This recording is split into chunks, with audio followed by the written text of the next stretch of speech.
त्याच्यामुळे आपण सगळेच मनोरुग्ण आहोत. त्याच्यामुळे मग आता मनोरुग्णाचं असं खूप बाऊ करण्याची गरज नाही, त्याची भीती बाळगायची अजिबात गरज नाही.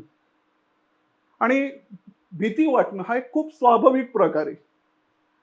त्याला सुद्धा मानसिक आजार म्हटलंय मानसशास्त्रात. मग जर आपण गुगलवर सर्च केलं तर फोबिया म्हणून जो प्रकार आहे, तो एक प्रकारचा मानसिक आजारच मानला जातो.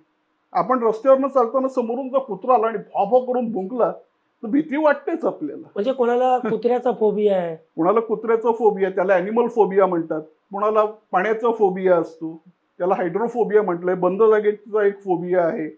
स्टेजवर बोलायचा काही जणांना फोबिया आहे. तो कॅमेरा समोर झाला की काहींना भीती वाटते. कसं बोलू सुचत नाही. हे सगळे फोबियाचे किंवा प्रकार. एखाद्या ठिकाणी अपघात झाला म्हणजे हा. उदाहरणार्थ लिफ्ट मधनं आपण जातोय आणि ती लिफ्ट एकदम खाली आली, तर तो माणूस मग जिने चढून जायला लागतो. तो असं म्हणतो की मला लिफ्टचा फोबिया आहे.